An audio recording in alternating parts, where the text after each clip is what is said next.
Hello everyone, a very good evening to all of you. मैं सूरज साहू स्वागत करता हूं आप सभी का संकल्प स्टडी सर्कल के यूट्यूब प्लेटफॉर्म पे। जैसा कि आप सभी को पता है, लास्ट क्लास में हमने क्या देखा था, हमने सोलर सिस्टम की उत्पत्ति के सिद्धांत देखे थे। हमने देखा था theories for the foundation of the solar system. वो कौन से सिद्धांत थे, वो कौन सी थ्योरीज थी जिनके कारण क्या बना है, हमारा सोलर सिस्टम बना है। कितनी सिद्धांत देखे थे हमने? 3 तरीके के सिद्धांत देखे थे। कौन कौन से? मोनो स्टार, डुअल स्टार और double star. Mono star theory किसके द्वारा दी गई थी? कांट और लैपलॉक्स के द्वारा मोनो स्टार थ्योरी दी गई थी। डुअल स्टार चैम्बरलिन और जीन्स के द्वारा, चैम्बरलिन और जीन्स के द्वारा कौन सी? Dual star. और डबल स्टार थ्योरी लिलिटन के द्वारा। डबल स्टार थ्योरी किसके द्वारा दी गई थी? लिलिटन। लिलिटन ने कौन सी थ्योरी दिए थे? नहीं आए थे? हाँ चलो, लिलिटन ने कौन सा सिद्धांत दिया था? डबल स्टार थ्योरी दिया था। ठीक है, याद हो गई थी वो सारी थ्योरी। तो इन थ्योरी से अच्छा किसकी एक्सेप्टेबल है? लिलिटन की थ्योरी जो थी वो एक्सेप्टेबल थी। ये सारी चीजें हमने देख ली। तो फाइनली अब हमें पता चल गया कि हमारा सोलर सिस्टम की उत्पत्ति किस तरीके से हुई। और ये हमें पता है कि सोलर सिस्टम में क्या है, अलग अलग तरीके के प्लैनेट्स हैं जो कि सन के अराउंड रिवॉल्व कर रहे हैं। यहां से सबसे पहला क्वेश्चन जो बनता है वो बनता है गोल्डीलॉक जोन का। किस चीज का? Goldilock zone.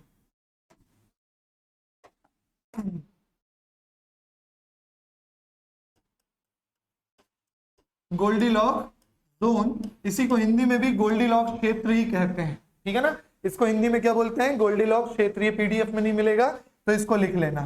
क्या होता है गोल्डीलॉक क्षेत्र, किसी को पता है? ठीक है, ऐसा क्षेत्र, देखो किसी तारे के आसपास का ऐसा क्षेत्र, सच प्लेस ऑफ अ स्टार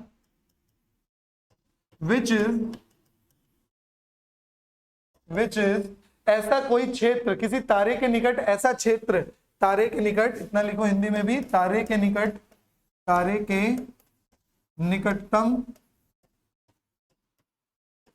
वह क्षेत्र जहां जीवन संभव हो, जहां जीवन संभव हो। किसी तारे के निकट का वह such place of a star, such nearest place of a star, nearest place of a star in which, ठीक है क्या लिखोगे? In which life is possible. Life is possible, इसी को क्या बोलोगे? गोल्डीलॉक जोन बोलोगे। कई बार एग्जाम में पूछा जा चुका है कि भाई गोल्डीलॉक क्षेत्र क्या होता है, गोल्डीलॉक जोन क्या कहलाएगा। हर एक तारे, देखो बात यहाँ पे किसी प्लेनेट या किसी चीज की नहीं हो रही है, किसी तारे की हो रही है। इन्होंने बोला कि हर तारे के पास कोई ना कोई ऐसी बॉडीज होती हैं जो उसके आसपास क्या कर रही हैं? रिवॉल्व हो रही हैं, जो इसके आसपास क्या कर रही हैं? घूम रही हैं। ठीक है, तो हर तारे का पास कोई ना कोई ऐसा क्षेत्र होता है जहां पे क्या पॉसिबल हो? जीवन पॉसिबल हो। यह कहना गलत नहीं होगा, कई बार इसकी डेफिनेशन में बोल दिया जाता है जहां पे जल किस अवस्था में हो? लिक्विड अवस्था में हो। ठीक है, और किसी स्टेट में ना हो। जहां पे जो वाटर है वो किस स्टेट में हो? लिक्विड स्टेट में हो। जल किस अवस्था में हो? तरल अवस्था में हो। तो ये डेफिनेशन में एक ये डेफिनेशन भी ऐड हो जाती है, किसी तारे का वह क्षेत्र जहां पे जल तरल अवस्था में हो। A place of a star in which water is in its liquid state. समझ में आया? यहां तक क्लियर हो गया? ठीक है चलो बहुत बढ़िया है ना। तो गोल्डीलॉक क्षेत्र याद रखना, गोल्डीलॉक जोन। सन का गोल्डीलॉक जोन कौन सा होगा? सन का गोल्डीलॉक जोन कौन सा होगा? सूर्य का गोल्डीलॉक जोन। इतना परेशान कहां है? सन के आसपास किसमें जीवन है? अर्थ में जीवन है ना। तो सन के आसपास जो अर्थ में जीवन है उसी सन को क्या बोला जाता है? गोल्डीलॉक जोन बोला जाता है। क्लियर हो रहा है? यहां तक समझ में आ गया? एक एक करके अब हम प्लैनेट्स के बारे में देखेंगे। शुरुआत होगी कहां से? मरकरी से। ठीक है ना। अब एक एक करके किसके बारे में देखना है हमें? प्लैनेट्स के बारे में देखना है। ठीक है चलो, तो सबसे इधर पे कौन सा है आपका? सन है। ठीक है, सबसे इधर पे कौन है? सन। ठीक है, और सन के आसपास परिक्रमा कर रहे हैं कौन कौन? मरकरी, वीनस, अर्थ, मार्स। ठीक है, मरकरी, वीनस, अर्थ और मार्स। ठीक है, फिर मार्स के बाद यहाँ पे आपके कौन कौन आ रहे हैं? एस्टेरॉइड्स आ रहे हैं। कौन आ रहे हैं? एस्टेरॉइड्स आ रहे हैं। ठीक है ना, एस्टेरॉइड आ रहे हैं भगवान। ठीक है, यहाँ पे कौन है, शूद्र ग्रह की पेटी है, एस्टेरॉइड्स है। ठीक है, चलो फिर इसके बाद कौन है, जुपिटर, सैटर्न, यूरेनस, नेपच्यून। ठीक है ना, जुपिटर, सैटर्न, यूरेनस, नेपच्यून, इन्हीं के बारे में हमें एक एक करके देखना है। सन के सबसे पास में कौन है, मरकरी, वीनस, अर्थ, मार्स, जुपिटर, सैटर्न, यूरेनस और नेपच्यून। हमने देखे जो बाद वाले ग्रह हैं ये बहुत क्या होते हैं, बड़े होते हैं। इधर वाले ग्रह को क्या बोला जाता है, इनर प्लेनेट, और क्या नाम है, टेरेस्ट्रियल प्लेनेट। और भी कोई नाम है क्या, नहीं। ठीक है, inner planets closest to the sun है, ये फारदेस्ट टू द सन है, सबसे ज्यादा दूर है। इनको क्या नाम से जाना जाता है, आउटर प्लैनेट और जोवियन प्लैनेट्स। ठीक है, चलो ये किसके बने हुए हैं, ये प्लैनेट्स गैस के बने हुए हैं। ठीक है ना, चलो तो एक एक करके शुरुआत करेंगे। शुरुआत कहां से करेंगे हम, मरकरी से। फटाफट शॉर्ट नोट्स बनाते हुए चलना।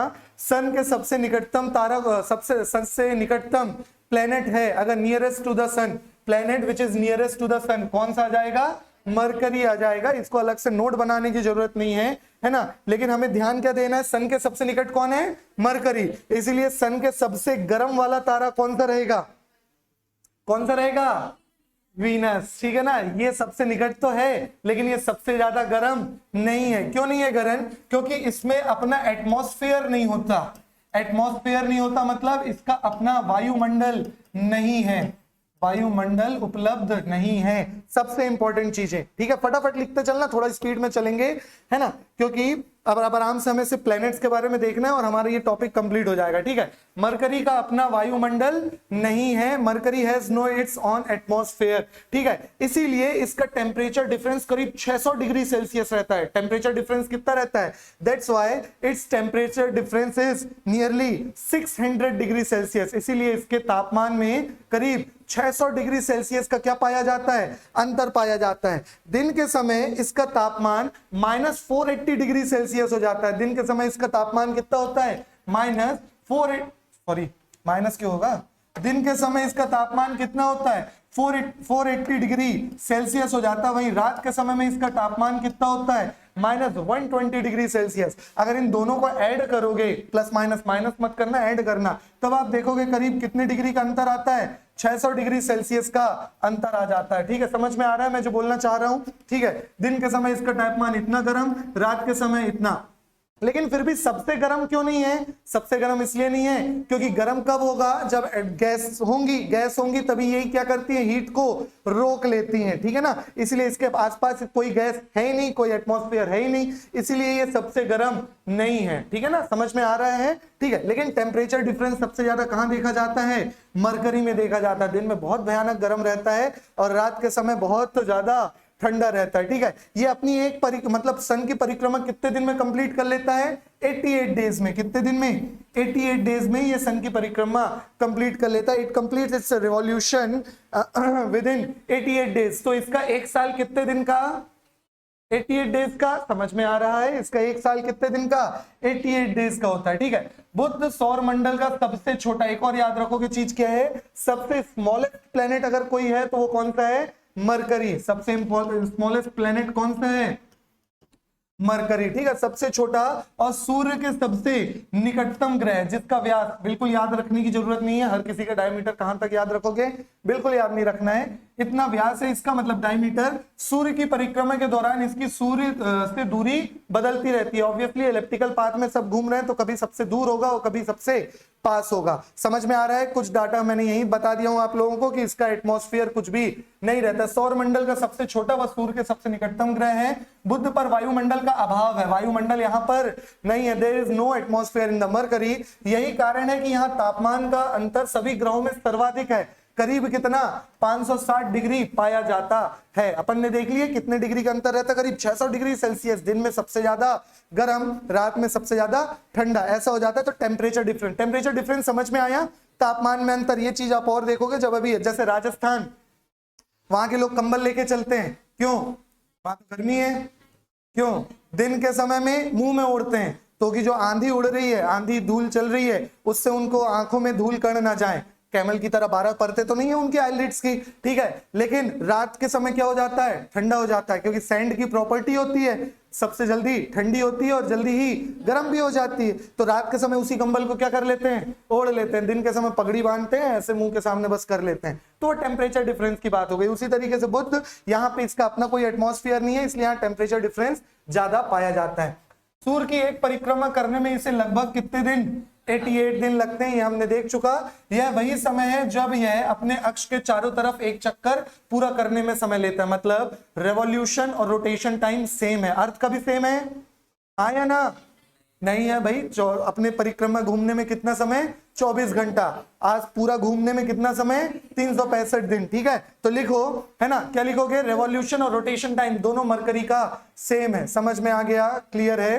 रेवोल्यूशन और रोटेशन टाइम मरकरी का क्या है, सेम है। रेवोल्यूशन परिक्रमा में भी उतने समय लग रहा है 88 डेज, और घूर्णन करने में भी उतना ही समय लग रहा है। क्लियर हो गया।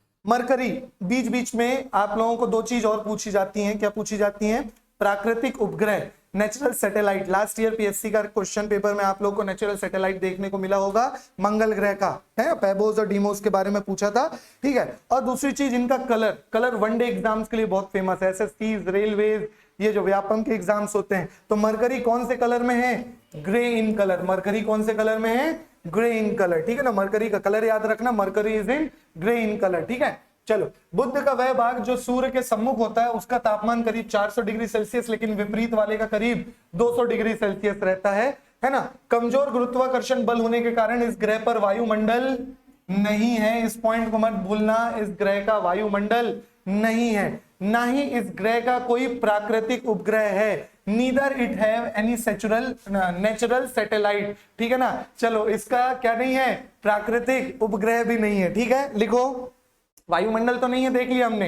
इसकी नेचुरल सैटेलाइट भी नहीं पाई जाती, there is no natural satellite. प्राकृतिक उपग्रह क्या बोलेंगे हम, उपग्रह क्या है, किसको बोलेंगे, उपग्रह। जो ग्रह के परिक्रमा लगा रहे हैं उसको बोले जाएंगे उपग्रह, ठीक है ना। चलो, जैसे अर्थ का प्राकृतिक उपग्रह मून, समझ में आ रहा है ना, देखेंगे अभी आगे।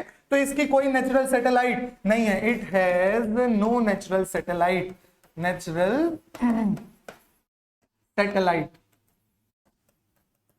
इसकी कोई प्राकृतिक उपग्रह नहीं है। थोड़ा सा स्पीड में चलेंगे, ठीक है ना। चलो, एक अंतरिक्ष यान जिसका नाम मैरिनर 10 ने 29 मार्च 1974 को इसकी तस्वीरें ली थी। तभी अपने को पता चला कौन से कलर से दिख रहा है, थोड़ा सा ग्रीन कलर दिख रहा है। क्लियर हो गया, समझ में आ गया। उतना इंपॉर्टेंट नहीं है, लेकिन फिर भी ध्यान में रखना। मैरिनर 10, क्या नाम था, मैरिनर 10 किस ग्रह से रिलेटेड है, मरकरी। ये पता होना चाहिए आप लोगों को, डेट याद रखने की जरूरत नहीं है। किसके लिए छोड़ा गया, लॉन्च डेट कब थी, 3 नवंबर 1973, लेकिन हमें याद नहीं रखना है ना लॉन्च डेट ना पहुंचने की डेट। हमें बस इतना पता रहना चाहिए कि मैरिनर 10 किस चीज के लिए है, मरकरी के लिए। क्लियर हो गया, यहां तक समझ में आ गया, ठीक है। लिख लिया हमने, मरकरी के बारे में डाटा याद हो गया। रेवोल्यूशन टाइम कितना है मरकरी का, घूर्णन और परिक्रमण में कोई दिक्कत तो नहीं है, ठीक है। ये ऑब्जेक्ट है, ये इसके आसपास, ये क्या हो रहा है, घूर्णन। और ये जो रेवोल्यूशन, हाँ सॉरी, ये क्या हो रहा है, रेवोल्यूशन, घूर्णन,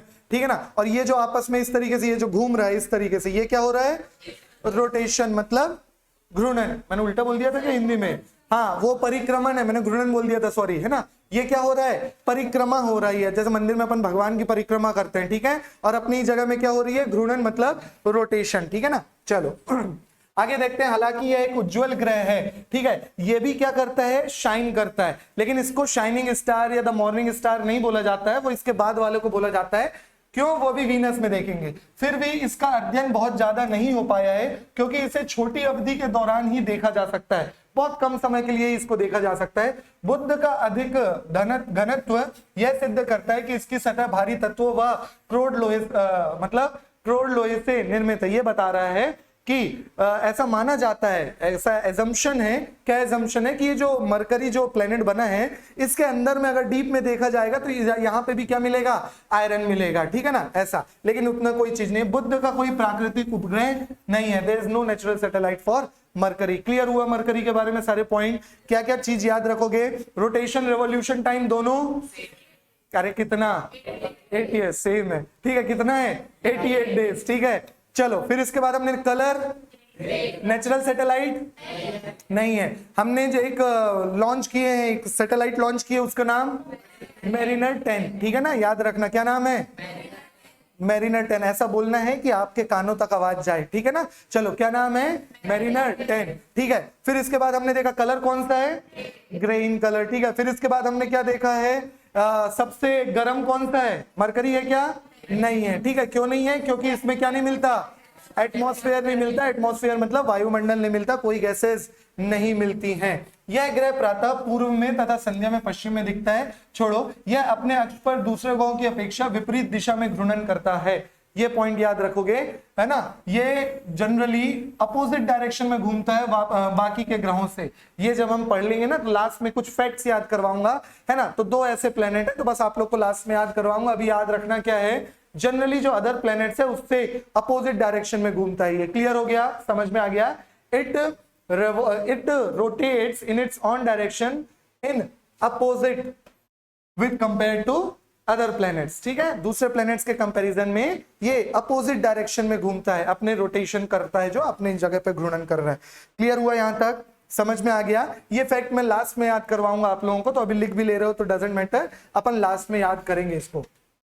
इसे सूर्य की परिक्रमा पूरा करने में लगभग 225 दिन लग जाते हैं। इसकी सूर्य से दूरी लगभग 10 करोड़ किलोमीटर है। इसका वायुमंडल पृथ्वी से भिन्न है, नहीं ये तो दूसरा प्लेनेट आ चुका है, ठीक है। 225 दिन, ये तो वीनस आ चुका है भाई, हाँ ठीक है।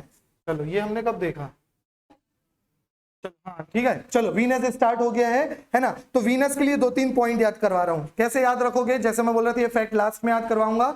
इधर से दूसरा और लास्ट से दूसरा, ठीक है ना। मतलब मरकरी के बाद कौन है, वीनस, और वहां सेकंड लास्ट कौन है, यूरेनस। याद आ रहा है, वीनस और यूरेनस, यही दो ऐसे हैं जो पूरा कैसे घूमते हैं, अपोजिट। बाकी सारे के सारे प्लैनेट्स आप देखोगे कौन सी डायरेक्शन में मूव करते हैं, वेस्ट टू ईस्ट। ये कौन सी डायरेक्शन में मूव करते हैं, ईस्ट टू वेस्ट, ठीक है ना। यही दो, वो मैं लास्ट में याद करवाने वाला था, लेकिन यही कॉन्सेप्ट याद कर लो।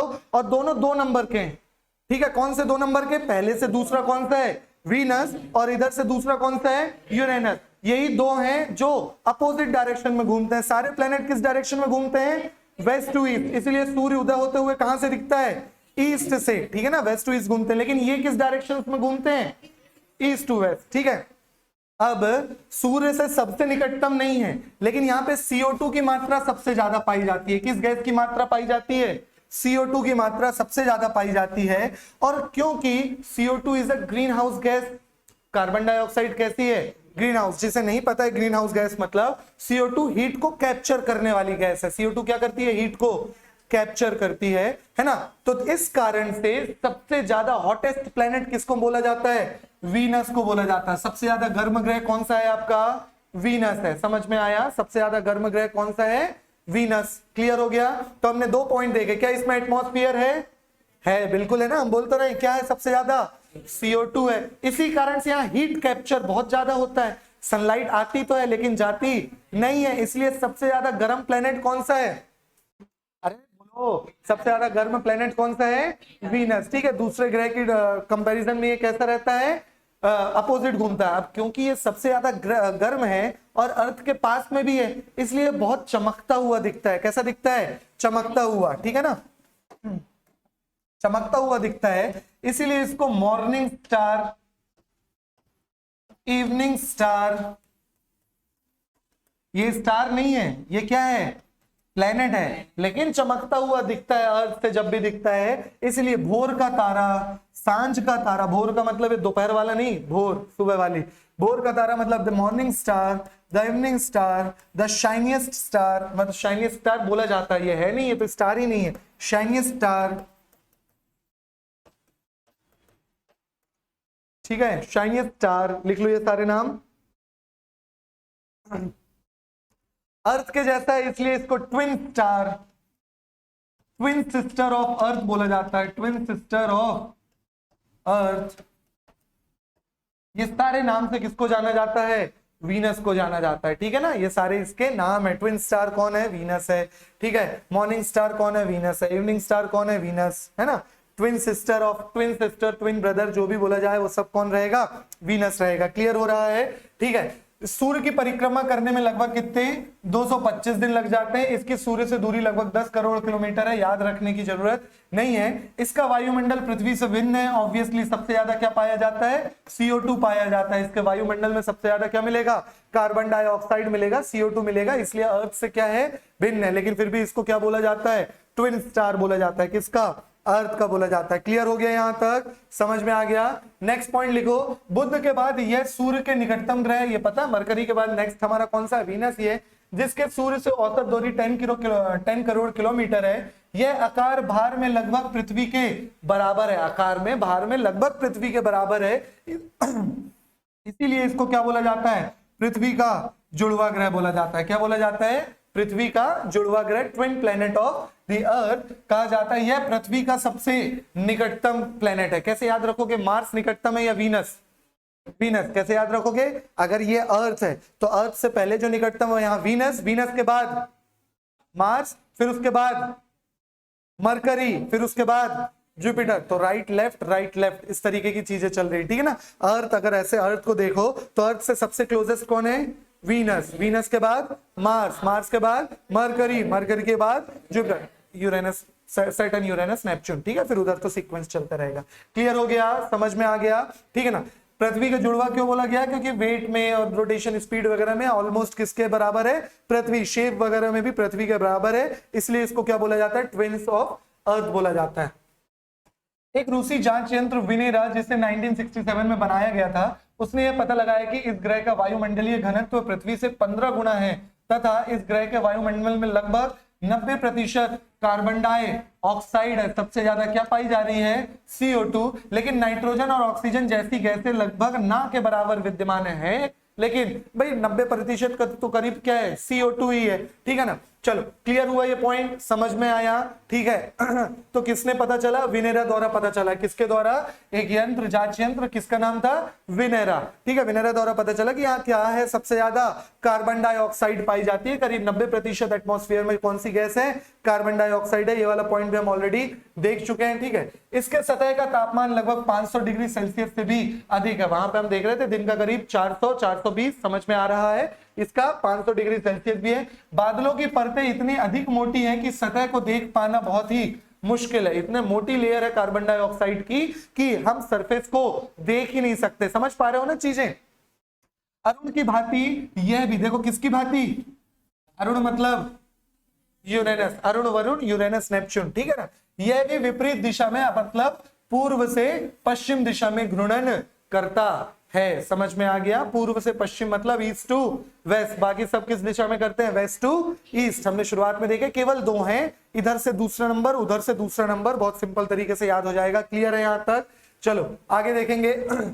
शुक्र गर्म और तपता हुआ ग्रह है जो सूर्य और चंद्रमा के छोड़कर पृथ्वी से दृश्य सबसे चमकीला खगोलीय पिंड है। सबसे चमकीला है, चमकता है, शाइनिंग है। इसीलिए इसको क्या बोला जाता है? मॉर्निंग स्टार और इवनिंग स्टार। मरकरी और वीनस को बहुत इजीली नेकेड आई के थ्रू अर्थ से देखा जा सकता है। नेकेड आई के थ्रू मतलब ऐसी लाइनिंग होती है कि ये तीनों सेम लाइन पे आते हैं, अर्थ भी रहती है, और हम आराम से अपनी आंखों से देख सकते हैं क्या ये मरकरी है और वीनस है। कोई टेलीस्कोप वगैरह की जरूरत नहीं है। इसका कारण इसके वायुमंडल में उपस्थित सल्फ्यूरिक अम्ल के जमे हुए बादल हैं। इसके वायुमंडल में किस तरीके के बादल मिलेंगे? सल्फ्यूरिक एसिड के। सल्फ्यूरिक एसिड के बादल क्यों मिलेंगे?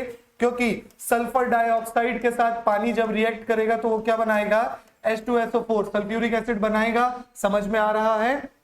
ठीक है, तो इसके एटमॉस्फेयर में किसके ज्यादा आपको बादल मिलते हैं? सल्फ्यूरिक अम्ल के, जिसके कारण ये कैसा दिखता है? एक चमकीला खगोलीय पिंड दिखता है। क्लियर हो गया? हमने पहले ही देख चुके हैं। इसीलिए इसको क्या बोला जाता है? मॉर्निंग स्टार और इवनिंग स्टार। इसीलिए इसको किस नाम से जाना जाता है? सांझ का तारा और भोर के तारे के नाम से भी जाना जाता है। प्रातः पूर्वी आकाश में एवं सायं पश्चिमी आकाश में, पूर्वी आकाश में और सायं पश्चिमी आकाश में दिखने के कारण इसे क्रमशः भोर का तारा और सांझ का तारा भी कहा जाता है। लेकिन ये तारा है क्या?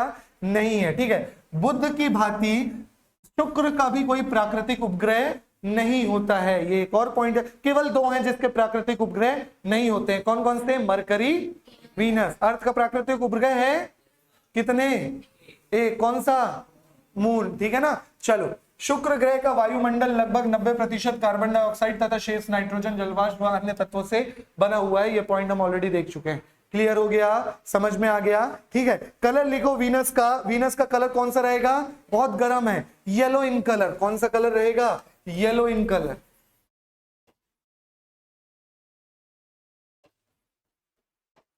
येलो इन कलर, ठीक है ना? तो वीनस का कलर कौन सा रहेगा आपका? येलो कलर रहेगा। चलो, बुध का कलर कौन सा था? ग्रे था, ठीक है ना? अब आ जाती है पृथ्वी, ठीक है? अब क्या आएगी? पृथ्वी। तो वीनस का हम याद रखेंगे, ठीक है? बुध के कोई नेचुरल सैटेलाइट थी क्या मरकरी की? नहीं। मरकरी कौन से डायरेक्शन में घूम रहा था? Mercury west to east, Venus, Earth, Jupiter, Uranus. चल, ठीक है, मतलब दो ही हैं। ऐसे कौन से दो प्लेनेट हैं जिसके कोई नेचुरल सैटेलाइट नहीं है? मरकरी एंड वीनस, ठीक है ना? चलो, इनकी कोई, मरकरी का कलर, वीनस का कलर, मॉर्निंग स्टार के नाम से किसको जाना जाता है? इवनिंग स्टार के नाम से, द नाइट स्टार के नाम से, अरे वीनस, मून को जाना, रात की रानी मून को बोला जाता है, देखेंगे अभी, ठीक है ना? अर्थ की एक नेचुरल सैटेलाइट है। बस मॉर्निंग स्टार, इवनिंग स्टार याद रखो, भोर का तारा और सांझ का तारा। भोर मतलब 4, 5, 6 बजे के आसपास वाला, 12 बजे 1 बजे नहीं, है ना? हाँ, वो वाला समय। और इवनिंग स्टार मतलब वही शाम के समय, 5, 6, 4, 5, 6 बजे के बीच में देखा जाता है। हाँ, डिपेंड करता है गर्मियों का समय या ठंड का। प्रेशर कुकर भी बोला जाता है। गैसेस इतनी ज्यादा है, हीट जाके वहां ट्रैप होती रहती है। एक और पॉइंट लिखोगे, वीनस को क्या बोला जाता है? The pressure cooker of the solar system, ठीक है? क्यों बोला जाता है? इतनी ज्यादा गैसेस है, हीट ट्रैप सबसे ज्यादा यहाँ होता है। भाई मरकरी गर्म हो रहा है तो ठंडा भी तो हो जा रहा है, ये केवल गर्म हुए जा रहा है, ठीक है ना? तो जैसे प्रेशर कुकर केवल क्या हीट रिलीज नहीं होती है तो क्या होते जाता है? गर्म होते जाता है। इससे याद रखोगे, it is also known as the pressure cooker of the solar system. इसे सौर मंडल का प्रेशर कुकर भी कहा जाता है। क्लियर हो गया, समझ में आ गया? अर्थ के बारे में यहाँ केवल थोड़ी सी पॉइंट देखेंगे, क्योंकि अर्थ तो हमें विस्तार में पढ़ना है, ठीक है? अर्थ की प्राकृतिक उपग्रह कौन सी है? मून। अर्थ का कलर, इतना अगर सोचना पड़ जाए ना तो छोड़ दो अर्थ, जाके मून में बस जाओ। अर्थ का कलर कौन सा है? ब्लू, ठीक है ना? सोचने की बात ही नहीं है इसमें। क्या अर्थ में जीवन है? अर्थ को गोल्डीलॉक्स जोन बोला जा सकता है। किसका?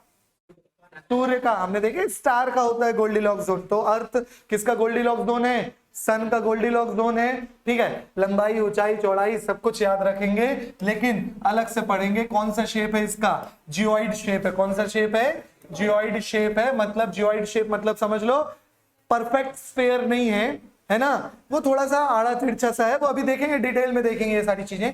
पृथ्वी का परिक्रमण पथ अंडाकार है, जिसके कारण पृथ्वी तथा सूर्य के बीच की दूरी में परिवर्तन होते रहता है। यह दूरी 3 जनवरी को न्यूनतम हम देख चुके हैं उपसौर, और 4 जुलाई को अधिकतम हम देख चुके हैं। इसको अपसौर बोला जाता है। क्या बोला जा सकता है? एपीहीलियन और पेरिहीलियन याद रखोगे, ठीक है? देखने की जरूरत नहीं है, अर्थ डिटेल में पढ़ेंगे, इसलिए अभी बस स्किप कर रहे हैं। ये एकमात्र ग्रह है जहां जीवन संभव है ना? यहाँ हम लोग अपने चारों तरफ सजीव चीजों को देख पाते हैं। पृथ्वी सौरमंडल का अकेला ऐसा ग्रह है जहां तापमान, ऑक्सीजन व प्रचुर मात्रा में जल की उपस्थिति के कारण जीवन पाया जाता है। कुछ लिखने की जरूरत नहीं है, अर्थ को लिख के छोड़ सकते हो, स्किप कर सकते हो। अर्थ का शेप कैसा है? जियोइड है। जियोइड मतलब कहीं ऊंचा है, कहीं हिमालय है, तो कहीं मैरियाना ट्रेंच जितना गड्ढा है पैसिफिक ओशियन में, कहीं समुद्र है, कहीं समतल है, ठीक है? चलो, अर्थ को क्या बोला जाता है? ग्रीन प्लेनेट भी बोला जाता है। ये सारी इंफॉर्मेशन तो बेसिक्स ही है, अर्थ के बारे में हम डिटेल में देखेंगे। कौन सी डायरेक्शन में घूमता है ना? अपनी जगह पे कितने डिग्री टिल्टेड है? 23.5। ये सारी चीजें डिटेल में हम देखेंगे, ठीक है? कि क्या होता है अपने प्लेस में रोटेशन जो कर रहा है वो कितने समय में घूम रहा है? 23 डिग्री 56 मिनट, ठीक है, 4 सेकंड। इसी के कारण डे नाइट, है ना? अब किसके कारण डे नाइट हो रहा है? किसके कारण मौसम हो रहे हैं? किसके कारण ये परिवर्तन हो रहे हैं? रोटेशन के कारण या रेवोल्यूशन के कारण? जैसे ही हम अर्थ में पहुंचेंगे, मतलब जियोमॉर्फोलॉजी में शुरुआत करेंगे, सारी चीजें डिटेल में देखेंगे। दिन और रात किसके कारण? घूर्णन के कारण या परिक्रमण के कारण? किसके कारण? रोटेशन के कारण। ईयर में चेंजेस किसके कारण? रेवोल्यूशन। मौसम में बदलाव किसके कारण? मौसम में बदलाव किसमें? रेवोल्यूशन। भाई 3 3 3 3 करके ऐसे 12 महीने होते हैं। 12 महीने मतलब 1 साल, 1 साल मतलब पूरा आपका एक सीजन कंप्लीट होता है, फिर साइकिल शुरू हो जाती है। समझ में आ रहा है? दिन और रात के समय में परिवर्तन किसके कारण? रोटेशन। गलत। किसके कारण? देखो क्वेश्चन क्या है, दिन और रात नहीं पूछ रहा है। दिन और रात के समय में परिवर्तन मतलब ठंड के समय में दिन छोटे हो जाते हैं, रात लंबी। क्यों हुआ ये? रेवोल्यूशन के कारण। समझ में आ रहा है? टाइड एंड ईव किसके कारण? रोटेशन या रेवोल्यूशन?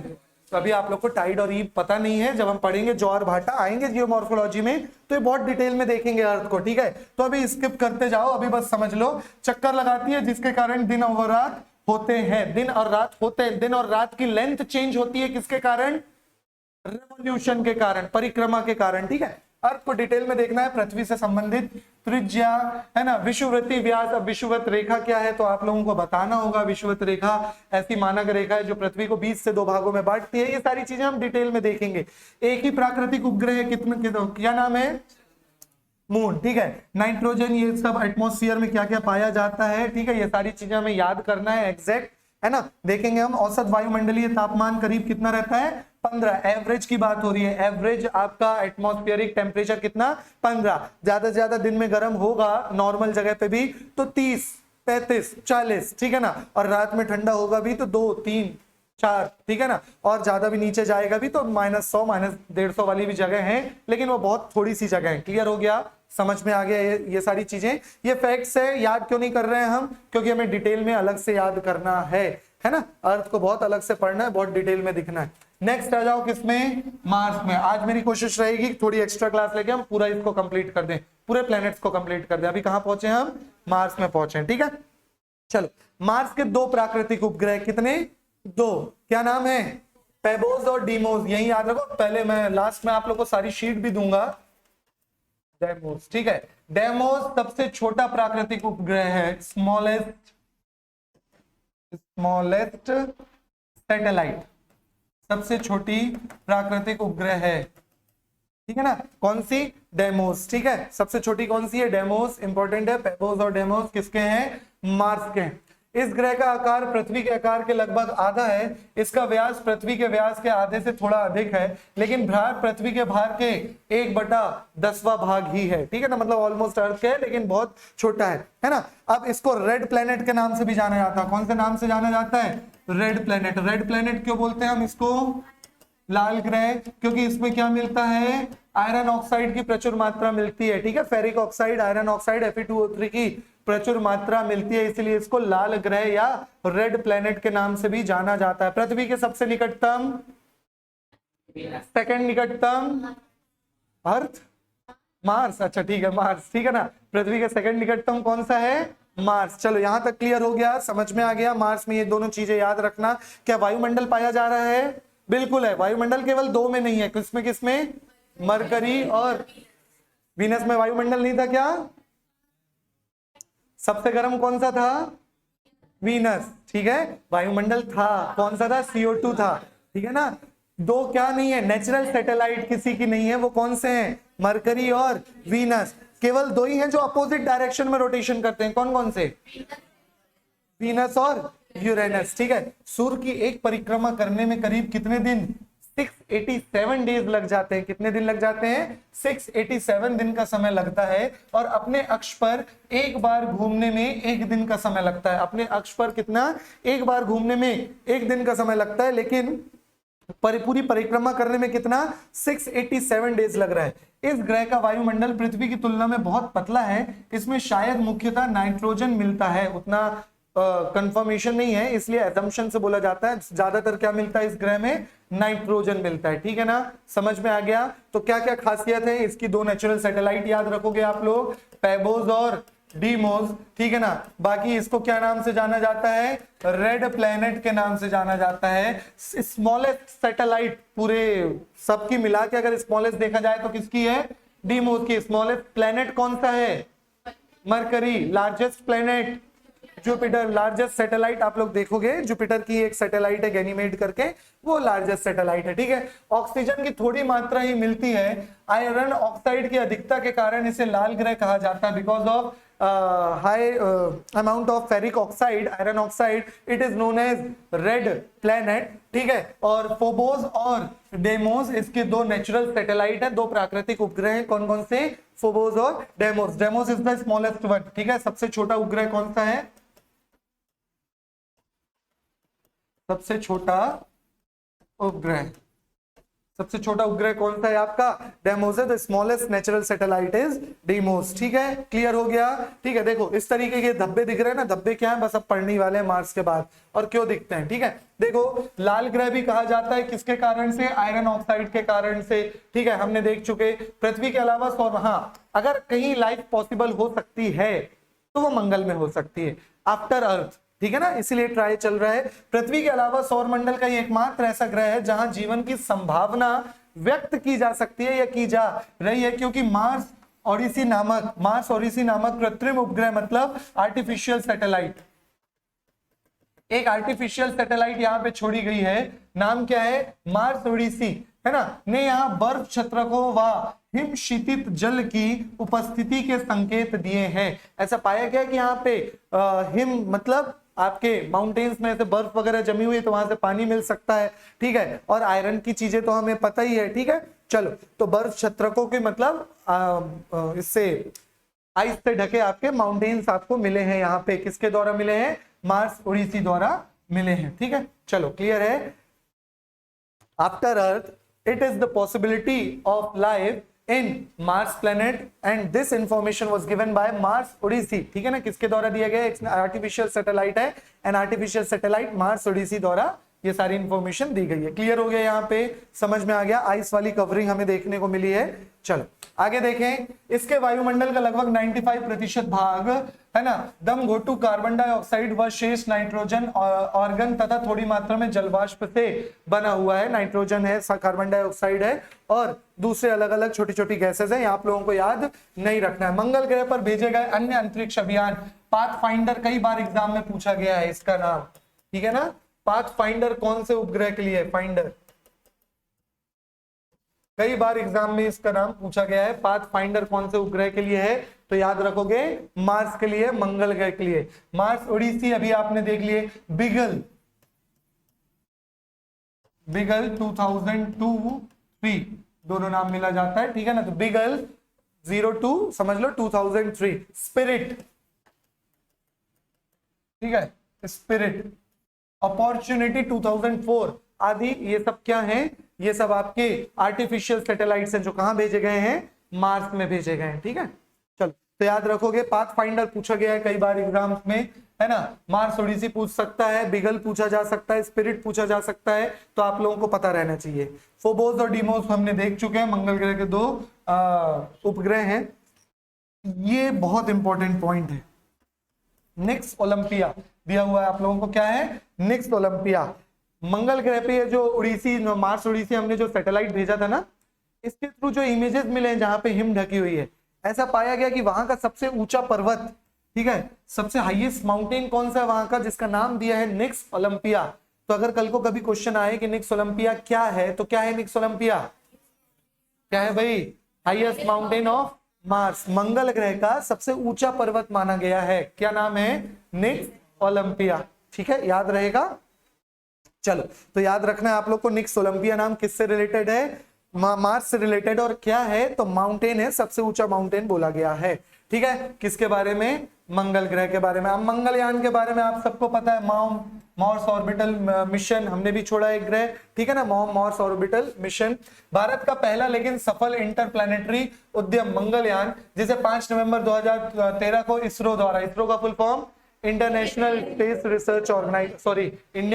रिसर्च ऑर्गेनाइजेशन, भारतीय अंतरिक्ष अनुसंधान संगठन है, द्वारा प्रक्षेपित किया गया। यह यंत्र 24 सितंबर 2014 से मंगल की परिक्रमा कर रहा है, ठीक है ना। आर्टिफिशियल सैटेलाइट हो चाहे नेचुरल सैटेलाइट हो, प्लेनेट की क्या करते हैं? परिक्रमा करते हैं। इंडियन स्पेस रिसर्च ऑर्गेनाइजेशन द्वारा इसे छोड़ा गया। ये डिटेल इंफॉर्मेशन याद रखनी है आप लोगों को, ठीक है। क्लियर है? यहां तक समझ में आ गया मंगलयान, ठीक है। आगे बढ़े तो मार्स के बारे में इतनी डेफिनेशन याद रखनी है। ये सारी चीजें क्या होती है साइंस एंड टेक में अलग से देखेंगे, तो इसमें ध्यान देने की हमें जरूरत नहीं है। इसरो मंगल ग्रह पर पहुंचने वाला चौथा अंतरिक्ष संस्था बन गई। इसरो कौन सी बनी है? चौथी अंतरिक्ष संस्था बनी है, जो कहां पहुंची है? मंगल ग्रह पर पहुंची है। मंगल के कक्ष पर पहुंचने वाला एशिया का पहला और पहली बार में ऐसा करने वाला दुनिया का पहला देश बन गया है। पहली बार में करने वाला, इस पे कोई मूवी भी बनी है, अक्षय कुमार की है शायद, मिशन मंगल। ठीक है, चलो मॉम क्या बोला जाता है? मार्स ऑर्बिटल मिशन, MOM करके बहुत फेमस हुआ था ये उस समय 2014 के समय में। ठीक है, मार्स ऑर्बिटल मिशन। ठीक है, को सतीश धवन स्पेस सेंटर से भेजा गया है। कहां से भेजा गया है? Satish Dhawan space centre. तो ये फुल फॉर्म है सतीश धवन अंतरिक्ष केंद्र, सतीश धवन स्पेस सेंटर बोला जाता है। कहां है? श्रीहरिकोटा आंध्र प्रदेश। कहां है ये सतीश धवन स्पेस सेंटर? श्रीहरिकोटा आंध्र प्रदेश में। ध्रुवीय उपग्रह प्रक्षेपण वाहन, इसको क्या बोला जाता है? Polar satellite launch vehicle. Full form नहीं दिया है, क्या बोलेंगे? Polar satellite launch vehicle. ठीक है, polar satellite launch vehicle PSLV C-25 के द्वारा 5 नवंबर 2013 को प्रक्षेपित किया गया, मतलब लॉन्च किया गया। समझ में आ गया? क्लियर है? तो ये कुछ पॉइंट्स हैं, याद रखने आप लोगों को। इसरो को कहां से भेजा गया है? सतीश धवन। ठीक है, सतीश धवन स्पेस सेंटर कहां है? श्रीहरिकोटा। ठीक है, श्रीहरिकोटा कहां है? आंध्र प्रदेश में। वहीं से PSLV हमारे, अच्छा अब दो तरीके की चीज होती है ये, PSLV और GSLV। PSLV होती है पोलर सैटेलाइट लॉन्च व्हीकल और GSLV होती है जियो स्टेशनरी सैटेलाइट लॉन्च व्हीकल। ठीक है, ये दोनों चीज क्या है, जब अर्थ में पढ़ेंगे ना तब आप लोग को बताऊंगा। हर एक चीज की एक रेंज होती है, इतने किलोमीटर तक आप PSLV में हो, इतने किलोमीटर, 36,000 किलोमीटर पे अगर आप अर्थ के एटमॉस्फेयर से 36,000 किलोमीटर चले गए तो आप GSLV में पहुंच जाते हो। क्या बोला जाता है? जियो स्टेशनरी लॉन्च व्हीकल। तो अलग अलग स्पेस स्टेशन है जहां से आप इनको स्पेस व्हीकल्स को रिलीज करते हो, लॉन्च करते हो। समझ में आ रहा है? डिटेल में देखेंगे जब अर्थ में पहुंचेंगे। ठीक है, चलो और भी कुछ है तो देखो, मार्स एक्सप्लोरेशन रोवर क्या बोला जाता है? मार्स एक्सप्लोरेशन क्या है? Mars Exploration Rover Spirit, Mars Express ESA 2001, Mars Odyssey, Mars Polar Lander, Mars Climate Orbiter, बहुत सारे हैं। Mars Global Surveyor, Mars Pathfinder, ये पाथ फाइंडर पूछा जाता है। Mars Observer, Viking. ठीक है, मैरिनर 8 एंड 9, 10th नंबर का किसके लिए है? मरकरी के लिए। ठीक है, 10th नंबर का किसके लिए है? मरकरी। ठीक है, तो नॉर्मल सा आप लोग थोड़ा सा नाम याद रखना। पाथ फाइंडर एग्जाम्स में, कई एग्जाम्स में पूछा गया है। ग्लोबल सर्वाइवर याद रख लेना, global survivor. Exploration rover, rover नाम से इसी के लिए भेजा गया, तो एक्सप्लोरेशन रोवर। मार्स ओडिसी एक इंपॉर्टेंट है। ठीक है, तो ये कुछ mariner 8 and 9, Viking 1 and 2 important है। वाइकिंग किसके लिए भेजा गया है? मार्स के लिए भेजा है। तो ये कुछ आर्टिफिशियल सैटेलाइट्स हैं, है ना, और भी है। इतना ज्यादा डिटेल में हमें जानने की जरूरत वहां पे नहीं है। क्लियर हो गया? चलो आगे बढ़ेंगे। नेक्स्ट आता है हमारा एस्टेरॉइड बेल्ट। तो हमने देखा था, हमने क्या देखा था कि भाई मार्स, मरकरी, वीनस, अर्थ, मार्स के बाद आपको क्या मिलती है? एस्टेरॉइड बेल्ट की पेटी मिलती है। क्या मिलती है? एस्टेरॉइड बेल्ट की पेटी, क्षुद्र ग्रहों की पेटी मिलती है। ठीक है, इसमें तो क्लियर नहीं दिख रहा। चलो एक डायग्राम उठा लेते हैं हम एस्टेरॉइड बेल्ट को समझने के लिए कि एस्टेरॉइड बेल्ट्स क्या होते हैं। ठीक है, चलो ये है आपके एस्टेरॉइड बेल्ट। क्लियर हो रहा है? समझ में आ रहा है? ठीक है, ये क्या है आपका? मरकरी, मरकरी, ठीक है, वीनस, ये रही अर्थ, और ये लाल कलर का रहा। अच्छा, मार्स में हमने कलर नहीं लिखे, कौन सा कलर? Red colour. ठीक है ना, रेड प्लेनेट बोला ही जाता है। ठीक है, ठीक है, मरकरी, वीनस, अर्थ, मार्स के बाद आप लोगों को ये दिख रहा है क्या? ये आपके एस्टेरॉइड बेल्ट की पेटी, क्षुद्र ग्रह की पेटी। तो ये क्षुद्र ग्रह क्या है? सबसे पहले क्वेश्चन आता है, ये क्षुद्र ग्रह क्या है और किस किस चीजों के लिए कारण ये क्षुद्र? थोड़ी सी लंबी क्लास ले लें, ठीक है ना। क्षुद्र ग्रह क्या है ये समझना है हमें। ठीक है, चलो तो अगर बात करें हम एस्टेरॉइड बेल्ट्स की, तो एस्टेरॉइड बेल्ट क्या है? यह वह टुकड़े हैं, याद रखना, ये क्या है? यह वो टुकड़े हैं जो प्लेनेट में जुड़ के प्लेनेट नहीं बन पाए। किसमें जुड़ के प्लेनेट नहीं बन पाए? प्लैनेट्स में जुड़ के। ठीक है, बाकी टुकड़े तो मिल गए, प्लैनेट्स बन गए, लेकिन ये वो टुकड़े हैं। याद करो किसकी थ्योरी? लिलिटन की थ्योरी। याद आ रहा है? लिलिटन की थ्योरी में क्या बोला गया है? 2 स्टार लिया था उसने, ठीक है ना, और दोनों को आपस में टकराया। एक को बोला सुपरनोवा है, वो ब्लास्ट किया, ब्लैक होल में बदल गया, दूसरे से टकराया, सब क्या बन गए? प्लैनेट बन गए। जो इधर उधर चल गए वो घूमते रहे, जो डस्ट पार्टिकल रहा वो क्या रह गया? आपका एस्टेरॉइड बेल्ट बदल गया। समझ में आ रहा है ना? अब बात आती है कि एस्टेरॉइड बेल्ट यही क्यों है? ठीक है। तो यहाँ पे एक इन सब का पापा ग्रह है जुपिटर, इतना बड़ा है वो, ऐसी 386 अर्थ समा सकती है किसमें, जुपिटर में। और यहाँ सन भी है, लेकिन सन से डिस्टेंस हो गई है, तो अब सन का भी ग्रेविटेशन चल रहा होता है, सन भी खींच रहा होता है और इधर से जुपिटर भी खींच रहा होता है।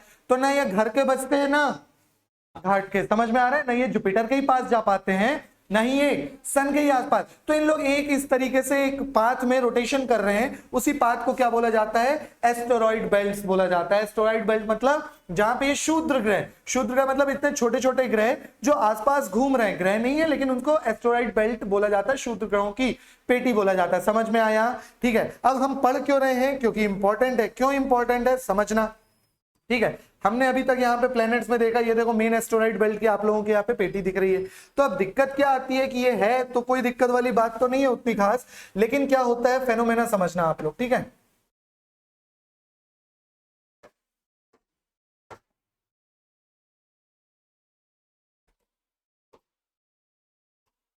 चलो ये क्या है, हमारा सन है, ठीक है।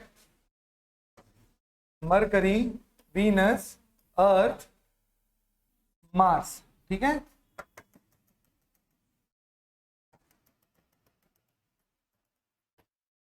ये आपके क्या है यहाँ पे एस्टेरॉइड बेल्ट है, समझना। ये यहाँ पे क्या है, जुपिटर। हमें बस यहीं तक का काम है। चलो जुपिटर को बना दो, ये जुपिटर है, और एक रेड कलर का बना लो, ये रहा मंगल, ब्लू कलर, सॉरी हाँ मार्स, ठीक है वही है। ये बना लो अर्थ, ठीक है, ये बना लो, ग्रे नहीं बनाएंगे, ठीक है। देखो क्या होता है समझना, अब ये एस्टेरॉइड बेल्ट है, ये भी खींच रहा है और ये भी खींच रहा है, ठीक है। अब आप लोग देखते हो अर्थ में कई बार होते हैं उल्का आ रही है, मीटियोर आ रहा है, तो क्या होते हैं ये सब, ठीक है। होता क्या है, मार्स मान लो यहाँ पे एक आपका कोई सैटेलाइट है, ठीक है, ये आपके यहाँ पे कोई क्षुद्र ग्रह है, एस्टेरॉइड है। मार्स ने इसको खींचा, मार्स ने इसको क्या किया, खींच लिया। जो इस तरफ के ग्रेविटेशन में था, जुपिटर भी खींच रहा था, सन भी खींच रहा था, उससे मार्स ने इसको क्या कर लिया, खींच लिया, और इसको खींच के ये ऊपर भाग गया। मार्स कहां चला गया, ऊपर। यही वेट थोड़ी करते रहेगा जब तक ये आ रहा है, मार्स कहां शिफ्ट हो गया, ऊपर शिफ्ट हो गया। अब ये जुपिटर के ग्रेविटेशन जो था उसको छोड़ चुका है, अब किसके ग्रेविटेशन में एंटर कर रहा है, सन के। हर इस तरफ बढ़ते चला आ रहा है तो ये इस तरफ बढ़ते चला जाएगा, तो मार्स तो ऊपर खिसक गया। अब यहाँ पे कौन बच गया, अर्थ, ठीक है। तो अब अर्थ के ग्रेविटेशन में आएगा, है ना। अब अर्थ का परिक्रमा कौन कर रहा है, मून, ठीक है ना। अर्थ का परिक्रमा कौन कर रहा है, मून। तो अगर ये मून के डायरेक्शन में आ गया तो ये जाके किस पे गिरेगा, मून पर गिरेगा, है ना। और जो चंद्रमा में जो काले काले स्पॉट दिखते हैं वो क्या है, एक्चुअल में गड्ढे हैं। क्या है वो, गड्ढे हैं। हमें काला काला क्यों दिखता है, अब गड्ढे हैं तो उस पर लाइट नहीं जा पाती, इसलिए यहां से देखते हैं तो कैसा दिखता है, चंद्रमा में भी दाग है। समझ में आ रहा है ना, ठीक है। हाँ तो देखोगे तो चंद्रमा बहुत एकदम भद्दा सा दिखता है, ठीक है। तो किसी को अगर बोलो कि चंद्रमा सा, तो समझना कि चंद्रमा कैसे दिखता है, बहुत ही बेकार सा ऐसा स्ट्रक्चर रह चुका है, इतने गड्ढे हैं, तो इतने मीटियोर खींचे, मतलब इतने ज्यादा एस्टेरॉइड इस पे गिरे। लेकिन अगर मान लो चंद्रमा यहां हुआ तो ये किस पे आएगा, अर्थ पे आएगा। समझ में आ रहा है, किस पे आएगा, अर्थ पे। तो जब कोई एस्टेरॉइड बेल्ट या एस्टेरॉइड अर्थ पे आ रहा होता है तो उसको अर्थ के सरफेस पे एंटर कर जाता है, तो उसको बोला जाता है मीटियोर। क्या बोला जाता है, उल्का। क्या बोला जाता है, मीटियोर। और अगर अर्थ के सरफेस तक पहुंच गया, ठीक है। अब मैं ये क्या बोल रहा हूं कि अर्थ पे आ रहा है तो उल्का अर्थ के सरफेस, अब अर्थ में आएगा तो आएगा ही नहीं। अर्थ को ऐसे थोड़ी बोला जाता है कि लाइफ पॉसिबल है यहाँ पे। अर्थ का ये जो वायुमंडल है, जो एटमॉस्फेयर है, इसके कारण घर्षण उत्पन्न होता है, वो इस स्पीड में यहाँ से आ रहा है, ठीक है। और ये वायुमंडल उसको अपोज करता है, जिसके कारण इसमें क्या लग जाती है, आग लग जाती है। और कई बार ऐसा होता है अर्थ के सरफेस के पहुंचने के पहले वो अर्थ में ऊपर एटमॉस्फेयर में जल के क्या हो जाता है, राख हो जाता है, स्वाहा हो जाता है, ठीक है। तो अगर सरफेस तक आ गया तो इसी को बोला जाएगा मेटेरॉइड। क्या बोला जाएगा, मेटेरॉइड। हिंदी में बोला जाएगा उल्का पिंड। क्या बोला जाएगा, उल्का पिंड। और इंग्लिश में बोला जाएगा मेटेरॉइड। समझ में आ गया, ठीक है। ये सब कब बोला जाएगा, अगर अर्थ के रोटेशन डायरेक्शन के अनुसार आ रहा है तो। अर्थ वेस्ट टू ईस्ट घूम, कौन सी डायरेक्शन में घूम रही है, वेस्ट टू ईस्ट। तो अगर ये वेस्ट टू ईस्ट में आ रहा है, मतलब समझ लो ये वेस्ट टू ईस्ट घूम रही है ना, और इस डायरेक्शन से आया और इसी डायरेक्शन में चला गया, तो अर्थ के सेम डायरेक्शन में, अर्थ के रोटेशन की सेम डायरेक्शन में आ रहा है तो बोला जाएगा मेटेओर, ठीक है। और अर्थ इस तरफ से घूम रही है और ये आ रहा है इस तरफ से, तो अपोजिट डायरेक्शन में आ रहा है तो बोला जाएगा बोलाइट। क्या बोला जाएगा, अरे समझ में आया, है वही चीज, बस नाम अलग है ना। सेम अर्थ के रोटेशन की सेम डायरेक्शन में मेटेओर, अर्थ के रोटेशन की अपोजिट डायरेक्शन में। अरे क्लियर हुआ, समझ में आ गया। तो यहां से 2-3 चीज समझोगे। क्या क्या समझे हमने? मेटेओर समझे, मेटेरॉइड समझे, उल्का, उल्का पिंड। अलग से नहीं लिखवाऊंगा ये सारी चीजों को। उल्का क्या है और उल्का पिंड क्या है? वो एस्टेरॉइड बेल्ट जो अर्थ के सरफेस में आ चुके हैं, अर्थ के एटमॉस्फेयर में आ गए हैं, तो मेटेओर। मेटेओर की डेफिनेशन क्या होगी? Those asteroids which came into the atmosphere of the earth। वह उल्काएं, लिख लो, अलग से नहीं मिलेगा ये पीडीएफ में, ठीक है। वह उल्काएं जो उल्का क्या लिखोगे डेफिनेशन क्या? वह क्षुद्रग्रह जो पृथ्वी के वायुमंडल में आ गए। उल्का पिंड क्या लिखोगे? वह क्षुद्रग्रह जो पृथ्वी के सतह पे आ गए हैं। Those asteroid which came to the surface of the earth are called as meteoroid। ठीक है। अब बोलाइट में परिभाषा क्या लिखोगे?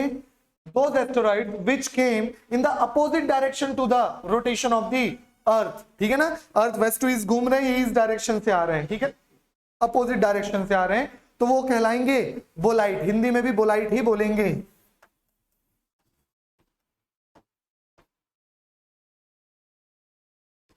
क्लियर हुआ यहां तक? समझ में आ गया? ठीक है ना। क्यों आए? Because of gravitational pull of Mars and Earth. ठीक है ना, मार्स खिसक गया तो अर्थ भी तो खींच रहा है। कई बार होता है कौन खिसक जाता है? अर्थ भी खिसक जाता है। अगर कभी पूछे क्वेश्चन कि सबसे ज्यादा एस्टेरॉइड अगर गिरे हैं तो कहां गिरे हैं, सोच के बताओ। सबसे ज्यादा गिरे हुए एस्टेरॉइड्स पाए जाते हैं, क्षुद्रग्रह सबसे ज्यादा गिरते हैं, तो कहां गिरते हैं? गिरे हुए पाए गए हैं तो। अरे दिमाग लगाओ। नहीं समझ में आ रहा है? समझ में आ रहा है कि पता नहीं? पता नहीं है, ऐसा, ठीक है। एक्चुअल में कहां सबसे ज्यादा पाए जाएंगे? बेचारे छोटे से ग्रह मरकरी। बताओ क्यों? वहां पे एटमॉस्फेयर नहीं है। यहां 50 आ रहे हैं, यहां 40 आ रहे हैं, यहां 30 आ रहे हैं, यहां 20 आ रहे हैं। इन 50 में से हो सकता है 45 जल के राख हो जाएं, क्योंकि यहाँ बहुत मोटी लेयर पाई जाती है। अर्थ में से भी 40 में से 35 जल ही जाते हैं, 35 भी नहीं समझ लो, ऑलमोस्ट सारे ही जल जाते हैं, बहुत कम। जैसे महाराष्ट्र की लोनार लेक, लोनार झील एक क्रेटर झील है, किसके द्वारा बनी है? उल्का पिंड के गिरने के द्वारा। कई मूवीज देखते हो आप लोग, जुरासिक पार्क एंड ऑल, ठीक है, उसमें गिरते रहते हैं, डायनासोर भाग रहे हैं, ऊपर से ज्वालामुखी विस्फोट हो रहा है, उल्काएं गिर रही हैं, ठीक है। इसमें भी बहुत सघन, देखते हो कितना ज्यादा टेम्परेचर है वीनस का, क्यों है? बहुत मोटी लेयर पाई जाती है, किसकी? एटमॉस्फेयर की। लेकिन यहाँ अगर 20 आ रहे हैं, 20 भी छोड़ दो, अगर 10 भी आ रहे हैं ना, तो 10 की 10 डबाडब सतह पे गिरेंगे। क्यों? एटमॉस्फेयर नहीं है। जितना बड़ा उल्का पिंड आ रहा है उतना बड़ा उल्का पिंड गिरेगा, उतना बड़ा गड्ढा होगा। समझ में आ रहा है? इसलिए सबसे ज्यादा गिरे हुए उल्का पिंड कहां पे पाए गए हैं? मरकरी में पाए जाते हैं, ठीक है। यहाँ पे ऑब्वियसली ज्यादा गिरते हैं, लेकिन मैं उल्का पिंड की बात कर रहा हूँ, मेटेरॉइड की बात कर रहा हूँ। यहाँ जितने आते हैं उतने सतह पर नहीं आ पाते, सबके सब ऊपर ही जल के क्या हो जाते हैं? राख हो जाते हैं, ठीक है। क्लियर हो गया? समझ में आ गया? तो this is all about asteroid belt, है ना। इससे रिलेटेड हमने थोड़ा सा मेटेओर और मेटेरॉइड वाला टॉपिक भी देख लिया। चलो आज की क्लास में नहीं हो पाएगा, और लंबा टाइम लग जाएगा, तो अब नेक्स्ट क्लास में हम करेंगे जुपिटर, सैटर्न, यूरेनस, नेपच्यून के बारे में। और लास्ट क्लास में आप लोग की भले छोटी क्लास हो लेकिन कॉस्मोलॉजी कंप्लीट हो जाएगी। तो मिलते हैं आप सभी से नेक्स्ट क्लास में, तब तक के लिए goodbye, take care, keep learning.